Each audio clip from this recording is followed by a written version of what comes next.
Shalom semua, Bapak Ibu Saudara, senang sekali ada di tengah-tengah kota Temanggung, juga buat jemaat yang mengikuti lewat streaming. Hari ini saya datang dan saya berdoa, berharap apa yang Tuhan taruh di hati saya sungguh bisa memberkati Bapak Ibu Saudara sekalian.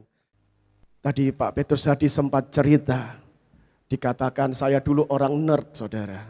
Ya, saya nerd saudara. Nerd itu apa? Nerd itu susah bergaul. Nerd itu kalau ngomong dengan orang apa aja salah, saudara. Apa aja salah. Saya lebih suka bertemu dengan buku, komputer, game, ya, daripada bersosialisasi. Karena lebih pasti, saudara. Manusia itu susah dipahami, apalagi perempuan. Yang setuju katakan amin. Oh jangan diaminkan ya. Tapi Tuhan itu mengubah saya. Pengenalan saya pertama kali dengan Roh Kudus itu sekitar mungkin 8-9 tahun ketika saya 10 tahun mungkin ya. Ketika saya masih SD, saya masih di sekolah minggu. Dan hari itu di tempat kami dibuat acara baptisan Roh Kudus seperti itu. Dan saya bersyukur ada seorang saudara yang mengajak saya untuk beribadah ke sekolah minggu. Rumahnya cukup jauh, dia jemput saya jauh sekali. Saya tinggal di Surabaya waktu itu.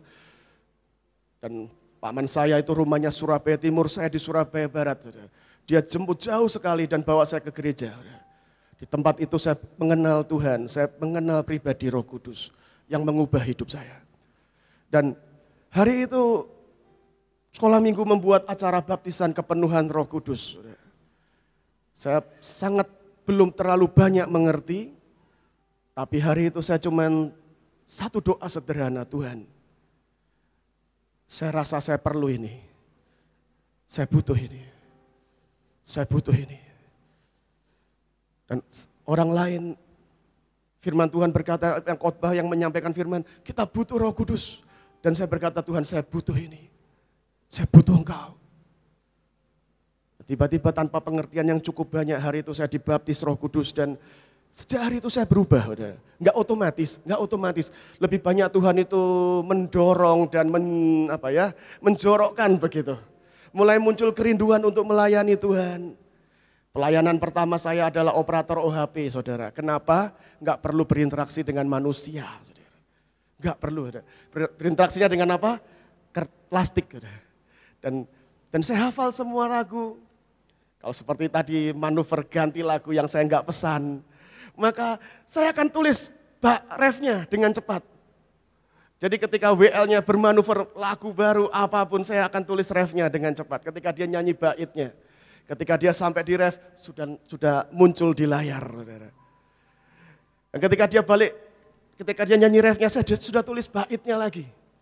Ketika dia pindah ke bait, sudah muncul di layar. Maka saya adalah operator OHP waktu itu, bukan screen projector begini. Operator OHP yang paling disukai dan dicintai oleh para worship leader. Karena mereka bisa manuver lagu apapun, saya akan siapkan. Dan suatu hari terjadi sebuah mujizat, saudara. Hari itu hujan, banjir saya masih ingat. Banjir di mana-mana di Surabaya. Ibadah yang datang sedikit, singernya hilang semua, tinggal 1 atau 2. Dan tiba-tiba WL-nya berkata, Fen, kamu kan hafal semua lagu selama ini, kamu menolong kita. Kenapa kamu gak singer hari ini, tolonginlah daripada kosong mimbarnya, mezbahnya. Maka itu adalah singer pertama saya, dadakan saya berpikir, mungkin hanya sekali ini aja lah. Yang luar biasa itu. Sejak hari itu Tuhan membawa saya dalam pelayanan yang berinteraksi dengan orang. Singer, nyanyinya pas-pasan. Yang penting Tuhan tuh bilang gini, kamu berani dulu aja lah. Kamu berani dulu aja, berdiri di depan orang. Waktu SD itu trauma sekali, itu mengerikan sekali dalam hidup saya. Saudara. Setiap kali pelajaran yang paling saya takutkan adalah menyanyi. Saudara. Kenapa? Itu harus berdiri di depan orang banyak seperti ini, nyanyi. Saudara. Dan semua mata tertuju kepada saya. Dan itu mencekam sekali, menakutkan, lebih menakutkan dari matematika atau apapun lah. Dan setiap kali pelajaran menyanyi dipanggil untuk menyanyi itu basah kuyup, saudara. Keringetan, saudara. Keringet dingin, saudara. Gemeteran kakinya. Maka saya akan pilih lagu Padamu Negeri, saudara. Itu 4 baris, cepat, saudara. Nyanyinya irama maju tak gentar, saudara. Supaya apa? Cepat usai. Dan itu aja sudah lemes, rasanya lutut itu lemes sekali. Saya pikir saudara enggak separah saya, keminderan dan kenertannya itu enggak mungkin separah saya. Tapi Tuhan itu memang suka mengubah yang tidak berdaya supaya kuasanya nyata sempurna. Amin saudara. Dan singkat cerita saya terus melayani Tuhan. Saya mulai jadi worship leader, saya mulai jadi apapun, usher, menyambut, apapun saudara. Pemimpin sel, dan gak mudah, tapi saya belajar memaksa daging saya untuk mengikuti apa yang Roh Tuhan arahkan, saudara. Itu sedikit saudara kesaksian saya, tapi Dia Tuhan yang bisa mengubah hidup kita. Dia Tuhan yang berurusan dengan yang di jiwa kita untuk menyembuhkan dan menjadikan kita sesuatu yang berharga dan mulia, saudara. Nah, tapi hari ini saya pengen share yang lain, saya pengen cerita satu hal. Sekian tahun yang lalu, saudara. Sekian tahun yang lalu, kalau nggak salah 2015, saudara. Ada sebuah iklan yang viral sekali, harusnya saudara tahu. Karena itu dekat dari kota ini, mungkin sekitar 2 jam dari kota ini di kota Jogja. Iklannya viral sekali sampai ke Jakarta. Semua orang membicarakan, pernah dengar iklan ini saudara. Beli rumah, dapat bonus, istri. Wah itu viral sekali saudara. Saya nggak tahu, padahal ini kejadiannya dekat tempat ini saudara. Saudara dengar atau tidak. Nah, jadi iklannya itu adalah seorang wanita mengiklankan rumahnya dan dia lajang dan dia iklannya seru banget. Bukan foto rumahnya aja yang terpampang, fotonya dia banyak. Dan dia berkata, kalau mau beli rumah ini, kenalan sama saya, siapa tahu cocok bisa nikah sama dia saudara. Dapat istri, beli rumah, bonus istri. Saudara ingat iklan itu viral sekali di Jakarta dibicarakan saudara hari itu. Nah, kelanjutan ceritanya cuman khayalan karangan saya saudara ya, bukan cerita nyata, fiksi saudara. Ini karangan saya. Lupakan tentang cerita tadi, tapi saya cuma membayangkan kelanjutannya saudara. Kelanjutannya dari cerita iklan itu. Suatu hari ternyata ada seorang laki-laki saudara. Kaya raya, hebat, pinter, ganteng luar biasa. Datang tertarik dengan iklan itu saudara. Dan dia lihat rumahnya, sebenarnya yang dia tertarik wanitanya saudara. Nah, dan kemudian berapa harganya? Oh mahal saudara. Dan dia bayar tunai saudara. Oke, tapi saya mau beli rumahmu kalau engkau jadi istriku. Si wanita ini lihat, wah kaya, ganteng, gagah. Iya saudara. Dia berkata iya saudara.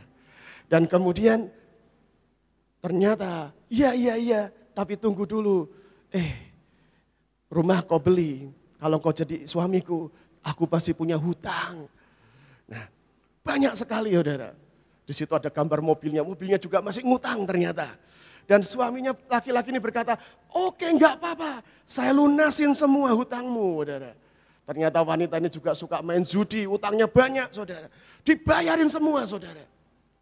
Dan singkat pendeknya mereka akhirnya menikah. Tinggal di mana? Rumah itu. Suami istri saudara. Pertanyaan saya, sekarang rumahnya punya si wanita atau punya si laki-laki itu? Ayo, punya laki-laki itu kan, benar nggak? Laki-lakinya baik, nggak usah ganti nama, surat nama kamu aja. Tapi sesungguhnya rumah itu sekarang milik siapa saudara? Si suami, benar nggak? Si laki-laki itu. Nah, mulailah mereka menikah, masuk. Suaminya lihat rumah ini, wah kenapa sih kamu kok pilih rumah, catnya gelap, abu-abu, lampunya remang-remang, gini kan enak terang benderang ya. Lampunya remang-remang, gelap sekali rumahnya. Gantilah lampu yang terang terus itu ya. Dan si wanita ini berkata, enggak mau, saya suka gelap, saya suka remang-remang. Dia suka gelap. Yang laki-laki suka terang, saudara. Dan firman Tuhan berkata, terang dan gelap tidak bisa bersatu seharusnya. Itu masalah lampu, masalah cat, saudara. Besok mau makan, saudara. Ternyata si laki-laki kaget-kaget. Kenapa? Selera makannya berbeda. Kalau si laki-laki itu sukanya salad buah 9 macam, saudara. Kayak buah roh, saudara. 9 macam salad. Atau rujakan, saudara. 9 buah. Saudara. Si wanita sukanya daging babi, saudara. Yang selalu suka kembali ke muntahannya. Kekubangannya. Kalau enggak, babi sukanya apa? Anjing, saudara. Untuk disembelih, bukan dipelihara. Di sini banyak anjing dipelihara. Tapi ini sukanya disembelih. Sukanya daging anjing, makanya yang sukanya kembali ke muntahannya. Babi yang kembali ke kubangannya, anjing yang kembali ke muntahannya. Si wanita sukanya itu, saudara. Enggak cocok, saudara. Belum lagi suka yang lain, saudara. Suka daging kelelawar, saudara. Yang katanya asal mula virus, ya. Sukanya kelelawar, nggak cocok. Loh, saya sukanya buah. Oh, saya nggak suka, saya suka kedagingan. Dagingnya aneh-aneh pula. Ya, babi, anjing, kelelawar, tikus, yang aneh-aneh. Saya rasa saudara mulai ngerti maksud saya ya. Dan kemudian, wah, laki-laki ini, oh nggak bisa dong. Saya suka buah, at least kasihlah. Saya buah kesukaan saya, raja segala buah, durian. Dan wanita ini berkata, oh terutama yang itu tidak, itu bau. Kalau kau mau makan itu, makan di luar rumah. Maka laki-laki itu menikmati durian, makan buah durian di luar rumah, saudara. Diusir dari rumahnya sendiri karena pengen makan durian, saudara. Dan ini cerita khayalan saya, saudara ya. Dan bukan hanya itu. Ternyata wanita ini suka pergi larut malam, pulang pagi, enggak pulang. Enggak pernah ada breakfast, enggak pernah ada makan malam bersama, enggak pernah. Keluyuran terus. Enggak pernah ketemu. Si laki-laki kesepian di rumahnya, saudara. Dia berpikir, wah kalau saya beli rumah ini, rumahnya ada istri, ada temannya, menikmati rumah ini berdua. Ternyata ditinggal, kesepian di rumah itu. Alone, saudara. Kesepian di rumahnya sendiri. Kesepian, sepi di rumahnya sendiri. Istrinya pergi terus nggak tahu kemana. Suatu hari dia terkejut, saudara. Itu hari Minggu, terkejut dia. Pagi-pagi ada breakfast, buah, salad buah kesukaannya dengan yogurt, wah kesukaan dia. Kaget si laki-laki. Gembira sekali, wah istriku berubah. Menyenangkan sekali mereka makan. Dan satu-satunya percakapan di meja makan pagi itu adalah yang minta uang. Dia kasih breakfast, enak sekali buah, segar dan yogurt. Tapi satu-satunya percakapan di breakfast itu yang minta uang habis. Hari Minggu pagi, saudara. Tidak di sini, saudara. Tapi banyak cerita ini sebenarnya mewakili yang dirasakan Tuhan terhadap umatnya. Saudara. Cerita ini sesungguhnya mewakili apa yang dirasakan Tuhan, apa yang dirasakan Roh Kudus terhadap umatnya. Firman Tuhan berkata, tubuhmu adalah bait Roh Kudus. Dan hargamu sudah lunas dibayar. Karena itu permuliakanlah Tuhan dengan tubuhmu. Tubuh kita, hidup kita adalah bait Roh Kudus, rumah Roh Kudus, rumah. Dan seperti wanita ini, sudah lunas dibayar. Dengan apa? Pengorbanan Yesus di kayu salib. Kita ini hidup di sebuah perjanjian yang luar biasa, perjanjian baru. Itu ada benefit, ada kelebihan, ada sangat lebih dari perjanjian lama. Di perjanjian lama, saya kasih gambar seperti seekor merpati ada hinggap di genteng itu ya. Di perjanjian lama saudara akan banyak menemukan ayat yang berkata roh Tuhan hinggap pada seseorang. Hinggap itu artinya hinggap, datang, mampir bentar, pergi. Itu hinggap seperti burung, saudara. Hinggap dan pergi. Kalau saudara baca di Alkitab, di perjanjian lama, saudara akan banyak menemukan kata-kata roh itu hinggap. Hakim-Hakim 3:10, roh itu hinggap kepada mereka, maka kepenuhanlah mereka seperti nabi. Bahkan Bileam, saudara, Bilangan 24, ketika Bileam memandang ke depan melihat orang Israel, menurut suku mereka, maka roh Allah menghinggapi, memakai dia bernubuat, and then pergi, saudara. Hakim-Hakim 11:29, roh Tuhan menghinggapi Yefta, memakai dia jadi seorang pahlawan, dan kita tahu ceritanya, dia mundur setelah itu. 2 Tawarik 15 ayat 1, Asarya bin Oded dihinggapi roh Allah. 2 Tawarik 20:14, Yahasiel bin Sakaria bin Benaya bin Mataya, orang Lewi, Bani Asaf dihinggapi roh Allah, roh Tuhan di tengah-tengah jemaah. Tapi dan masih banyak lagi. Kalau saudara membaca perjanjian lama, saudara akan banyak menemukan kata roh Tuhan hinggap, memakai seseorang. Saudara. Hinggap, kata yang dipakai hinggap. Saudara. Artinya dia datang, memakai seseorang, pergi. Kenapa, saudara? Alkitab berkata dia kudus. Kita yang kudus dan yang tidak kudus itu nggak bisa bersatu. Ada dosa, ada pelanggaran yang membuat dia nggak bisa stay lama dalam hidup seseorang. Tapi perjanjian baru sangat berbeda. Kalau saudara baca Alkitab perjanjian baru, banyak kata yang lain yang dipakai. Bukan hinggap, tapi turun dan tinggal. Diam. Gitu. 2 Timotius 1:14, Roh Kudus diam di dalam kita. 1 Korintus 3:16, Roh Allah diam di dalam kamu. Roma 8:9, Roh Allah diam dalam kamu. Yang dipakai katanya beda. Hinggap dan tinggal itu beda banget. Kita hidup dengan sebuah keistimewaan di perjanjian baru, saudara. Roh Kudus itu enggak cuma hinggap, menghinggapi kita, tapi dia tinggal di dalam kita. Dia diam di dalam kita. Kenapa? Karena Tuhan sudah bayar lunas rumahnya di kayu salib. Kalau saudara beli rumah, belum dibayar, boleh angkut-angkut barang tidak? Enggak boleh, saudara. Tapi karena kita berkata engkau sudah lunas dibayar dengan harga yang sangat mahal, maka hidupmu itu jadi bait Roh Kudus. Dia enggak cuma tinggal, enggak cuma hinggap, dia mau tinggal di dalam kita. Dia mau tinggal di dalam kita.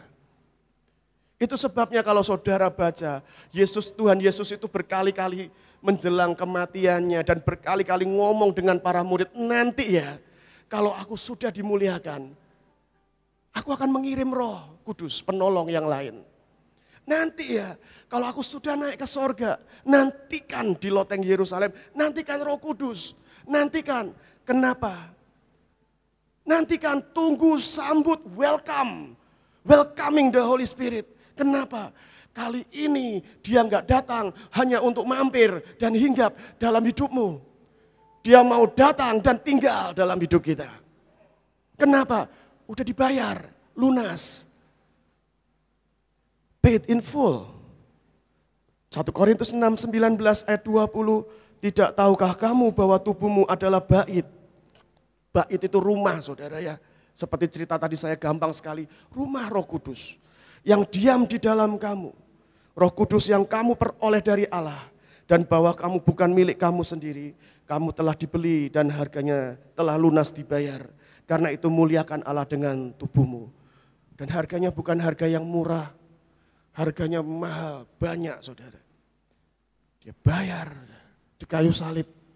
Dan dia berkata, nanti setelah ini, setelah mati, bangkit, naik ke sorga, sudah lunas, nantikan, tunggu Roh Kudus, welcome, sambut dia, Sambut dia. Karena dia akan mampir di hidupmu, bukan hanya untuk mampir, tapi dia mau tinggal. Dia mau tinggal. Dia mau tinggal. Berkali-kali Yesus ingatkan, itu sangat, kalau tidak penting, dia tidak akan ingatkan. Hei, dia berkata pada murid-muridnya, aku udah bayar ini nanti. Begitu aku lunasi, nasibmu berubah, ceritanya berubah, perjanjiannya berubah, covenant-nya berubah. Bagian dari perjanjian lama, rohnya hanya bisa hinggap dan memakai seseorang. Bagian kita, aku sudah bayar kata Tuhan. Dia mau tinggal dalam hidup kita. Efesus 4 ayat 30. Dan janganlah kamu mendukakan Roh Kudus Allah yang telah memeteraikan kamu menjelang hari penyelamatan. Ayat ini berkata jangan mendukakan Roh Kudus yang telah memeteraikan kamu menjelang hari penyelamatan. Kata penyelamatan itu dari kata apolutrosis, saudara, bahasa Yunani yang artinya bukan sekedar penyelamatan sesungguhnya. Tapi itu dari kata apo dan lutron. Apo itu artinya dipisahkan. Separation of a part from a whole. Sekelompok, sebagian dipisahkan dari semuanya. Menurut saya ini bicara tentang rapture, saudara. Sekelompok, yaitu kita, akan dipisahkan dari entire world, seluruh dunia. Kapan itu? Menurut saya rapture. Dan Roh Kudus itu meterai. Dikatakan meterai dalam hidup kita. Jangan didukakan, karena itu yang memeteraikan engkau, nandain engkau. Siapa yang diangkat, siapa yang tidak. Jangan didukakan, karena itu yang menandai siapa yang dibawa, siapa yang ditinggal. Lutron artinya harga. Kalau kita beli materai kan bayar udah harganya. Dan dia sudah bayar. Dia tandai ini milikku. Syaratnya satu, saudara. Dia berkata, jangan dukakan. Jangan dukakan. Jangan dukakan. Kita balik ke cerita laki-laki si pria itu tadi, saudara. Kira-kira kondisinya sama. Tuhan bayar kita. Dia lunasi. Ini tubuh ini rumah, saudara. Hidup kita ini di dunia ini rumah. Selama ini kita mungkin sebelum kita kenal Tuhan, kita pakai sesuka hati kita. Mau makan daging babi, daging anjing, kelelawar, tikus, whatever. Tapi Tuhan berkata, orang yang kau harus mengikuti keinginan roh, bukan keinginan daging. Tapi dia berkata, aku udah tebus, aku udah bayar. Sesimpel seperti cerita saya, dia bayar hidup kita, dia mau masuk, dia mau tinggal, dia mau nikmati hidup kita bersama dengan dia. Dia maunya selera kita dicocokkan ke selera dia. Menu kita, menu breakfast, menu makan kita, siang, lunch, dinner kita dicocokkan dengan apa yang dia mau. Itu sebabnya juga Alkitab berkata, bukankah kita ini mempelai Kristus, saudara. Dia sudah bayar dan dia taruh rohnya di hidup kita. Tapi yang sering terjadi adalah kita mendukakan hatinya. Roh Kudus seringkali berduka. Kata berduka itu janganlah engkau mendukakan roh gitu ya. Kata mendukakan itu bahasa aslinya berkata grieving. Grieving itu meratap. Meratap yang benar-benar meratap, nangis dan in pain. Grieving in pain, meratap dalam sebuah sakit yang sangat dalam. Dan masalahnya saudara, kita hidup di perjanjian baru, covenant-nya berbeda, role-nya berbeda sekali. Di perjanjian lama, Ketika dia berduka dengan seseorang, dia boleh pergi. Karena rule-nya cuma hinggap. Saya dibaptis Roh Kudus sekitar umur 11 tahun seingat saya. Sampai hari ini hampir 40, saudara. Enggak selalu saya lempeng lurus mengikut Tuhan. Ada hari-hari saya lebih suka cinta dunia dan cinta keinginan daging. Tapi yang luar biasa, dia bukan hanya mencelok hinggap, saudara, dan pergi. Dia tetap setia, bahkan ketika saya tidak setia. Seringkali dalam tahun-tahun ini berjalan dengan Tuhan, ada hari-hari di mana saya mendukakan dia sesungguhnya dan membuatnya meratap in grieving, in pain di rumahnya. Ini sudah dibayar. Dan saya membuat dia meratap di rumahnya. Ketika dia tinggal di dalam hidup kita, ternyata enggak semua seindah itu. Dia seringkali harus meratap dalam duka yang sangat mendalam melihat kelakuan anak-anaknya, kelakuan kekasih-kekasihnya. Untuk membantu saudara membayangkan seberapa dukanya, saudara. Seberapa rasa duka yang seringkali kita buat di hati Tuhan. Saya kaget melihat ayat ini, saudara. Yakobus 4 ayat 4 sampai 5. Saya langsung bacakan, kalau di dalam bahasa Alkitab saudara mungkin sedikit berbeda, kurang belak-belakan, kurang terus terang. Tapi ada kalau saudara baca bahasa aslinya dan ada sebuah terjemahan lain yang menerjemahkan dengan lugas terus terang. Isi English Translation, saya terjemahkan langsung di bahasa Indonesia. Kita baca dulu di bahasa aslinya lah. James 4. Bahasa yang kita pakai, terjemahan baru bahasa Indonesia. Yakobus 4 ayat 4 sampai 5. Hai kamu orang-orang yang tidak setia, tidak tahukah kamu bahwa persahabatan dengan dunia adalah permusuhan dengan Allah? Jadi barang siapa hendak menjadi sahabat dunia ini, dia menjadikan dirinya musuh Allah. Janganlah kamu menyangka bahwa kitab suci tanpa alasan berkata, roh yang ditempatkan Allah di dalam diri kita, diingininya dengan cemburu. Rada bacanya kurang mudah dimengerti, tapi benernya gini, roh yang ditempatkan Allah di dalam diri kita, bukan diingininya, mengingini kita dengan cemburu. Salah itu, terjemahannya kurang pas. Sebenarnya gini, roh yang ditempatkan dalam hidup kita ini loh, mengingini kita dengan cemburu. Saya minta pemain musik maju ke depan. Roh yang ditaruh di hidup kita ini, ngingini kita dengan cemburuan. Saya bacakan dalam bahasa yang tadi saya maksud, saudara. Isi English Translation. Engkau seperti istri yang tidur dengan laki-laki lain. Bayangin cerita yang tadi, saudara.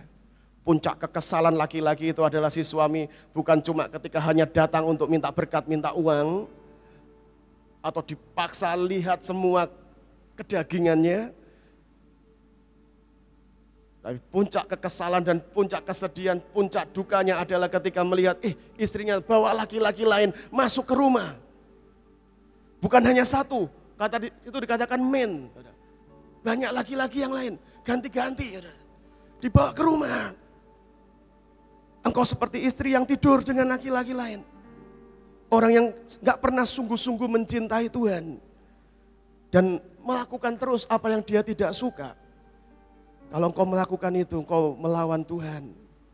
Orang-orang yang memilih bersahabat dan melakukan hal-hal yang salah, memilih untuk menjadi musuh Allah. Untuk sebuah alasan Alkitab mencatat, Tuhan menaruh Roh Kudusnya tinggal dalam diri kita. Roh Kudus yang mengingini kita dengan cemburu, tapi bahasa aslinya berkata gini, Roh Kudus itu mengingini kita only for himself. Tuhan mengingini engkau only for himself. Kata cemburu sebenarnya simpelnya begitu. Suami-suami ngerti. Kita pasti menginginkan istri kita hanya untuk diri kita. Nggak mau berbagi dengan laki-laki lain. Istri-istri mengerti, mengingini suaminya dengan cemburu. Mengingini suaminya hanya untuk dirinya. Nggak mau berbagi dengan yang lain. Ini terjemahan cukup vulgar, saudara. Cukup terus terang. Tapi sesungguhnya itu yang seringkali Roh Kudus rasakan tinggal di hidup kita. Masalahnya dia terikat dengan sebuah covenant. Mulai hari ini karena rumah itu sudah dibayar, dia tidak bisa hanya hinggap dan pergi. Dia harus tinggal sampai kapan? Hari penyelamatan. Hari tebusan, saudara. Nah, pertanyaan saya hari itu ketika hari rapture, sangkakala berbunyi, Roh Kudus itu ditarik lagi meninggalkan bumi, saudara. Dan bumi ini diserahkan kepada antikris. Pertanyaan saya, saudara. Itu yang saya tanyakan dalam hidup saya. Kalau kita mendukakannya, ketika dia naik, rumah ini dibawa atau tidak, saudara? Saya pikir ditinggal aja. Sudah tercemar, tinggal aja. Jangan mendukakan dia. Ini sebuah message yang sederhana yang Tuhan taruh di hati saya. Tapi seringkali kita mendukakan dia. Kita semua mengalami hari-hari di mana wabah dan pandemi ini terjadi, saudara. Jakarta lebih banyak saya rasa, dan saya cerita hari itu, saudara. Itu Jumat Agung. Itu hari pertama Jakarta PSBB, saudara. Sejujurnya. Tetap boleh ibadah sebenarnya dengan pengetatan sebagainya. Tapi karena banyak gereja kaget belum siap, off dulu, saudara. Banyak yang begitu. Dan hari itu sesungguhnya kalau saudara baca Alkitab berkata Tuhan tidak memberikan kepada kita roh ketakutan. Tapi keberanian dan ketertiban dan kasih. Sesungguhnya hari itu saya ketakutan. Saya orang yang sangat pengecut.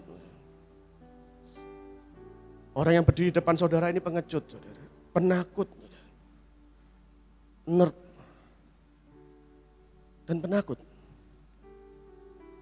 Dan hari itu saya liburkan ibadah, saudara. Dengan segala alasan, segala macam lah. Pokoknya liburkan ibadah. Dan hari itu saya streaming ibadah tempat lain dari rumah. Di kamar saya yang ber-AC. Saya berdalih, saya beralasan, oh hari ini Jumat Agung kita enggak ibadah, tapi kita akan doa keliling kota. Doa keliling selesai, pulang, saya mandi, nyalain ibadah tempat lain, streaming di ruangan yang ber-AC. Aduh enak sekali sambil sedikit rebahan, saudara. Maafkan saudara, diranjang saudara. Dan sementara saya lihat streaming selesai, saudara, Roh Kudus tiba-tiba menggelitik hati saya dengan sebuah kegelisahan. Enak ya, aku mati loh buat engkau hari ini, aku bayar loh. Bukan hanya buat engkau, buat jemaatmu. Dan apa yang kau buat? Ketakutan,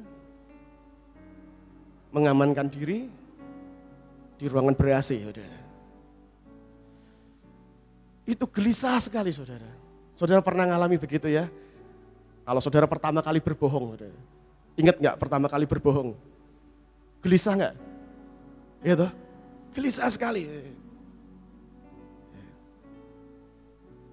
Anak-anak muda yang pertama kali nonton film yang enggak itu gelisah sekali pasti. Dan itu gelisah sekali sepanjang hari. Saudara. Saya berusaha tepis, saudara. Enggak bertobat, saya tepis. Saudara. Saya berdalih, wise. Saudara. Saya berdalih. Saya nonton film komedi mungkin ada 4 atau 5 film dari siang sampai malam, saudara. Ketawa. Tapi saya nggak bisa pungkiri itu gelisah. Dan saya rasakan sebuah duka yang mendalam, saya seperti ngerasakan ketika Petrus menyangkal Yesus dan Alkitab berkata Yesus menoleh kepada Petrus melihatnya. Saya rasakan di dalam gelisah, tapi juga ada satu gini. yang kau buat, aku kecewa dan sangat berduka, melukai hatiku.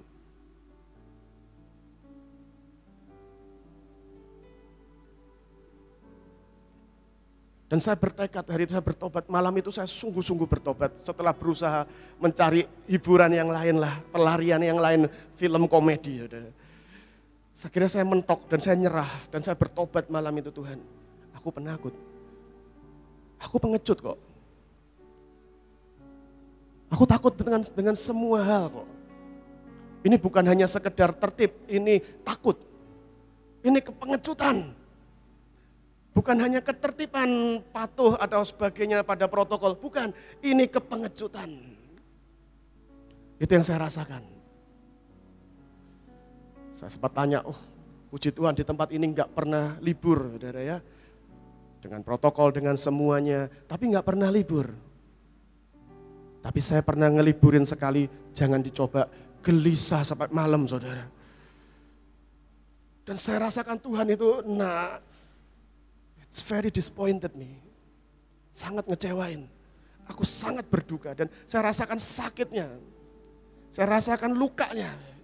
Dan malam itu saya bertobat, saya bertekad, no, never again. Pasca kita ibadah, saudara. Dan Tuhan hadiahi saya dengan sebuah mujizat. Hari Paskah kemarin, kami ibadah, kami buka ibadah, berusaha comply dengan peraturan sebisa mungkin. Berusaha untuk menerapkan peraturan sebisa mungkin yang kita bisa lakukan. Tapi kami juga streaming. Streaming gak pernah masalah buat kami. Jauh sebelum pandemi juga kami streaming. Gak pernah masalah sebenarnya. Hari itu seorang jemaat kami, dia punya tumor di otaknya. Sudah give up sebenarnya, kami berkali-kali datang ke rumah sakit, keluar masuk rumah sakit kita sudah doakan. Dan sebenarnya dia sudah terbaring, gak bisa bangun, gak bisa makan. Makan tuh harus diselang, saudara. Sebenarnya keluarganya juga sudah menyerah dan menyerahkan ke Tuhan, bisa nerima, bisa ikhlas. Kita sudah doakan untuk pulang, tapi tiba-tiba hari itu streaming Paskah, kebangkitan Tuhan. Istrinya putarkan streaming kami di sampingnya, selesai streaming. Laki-laki ini bangun, jemaat kami ini bangun. Bangun langsung sehat. Dan langsung berkata, saya lapar. Dia ke meja makan, di sana ada 1 ekor ayam, saudara. Yang lain belum makan siang.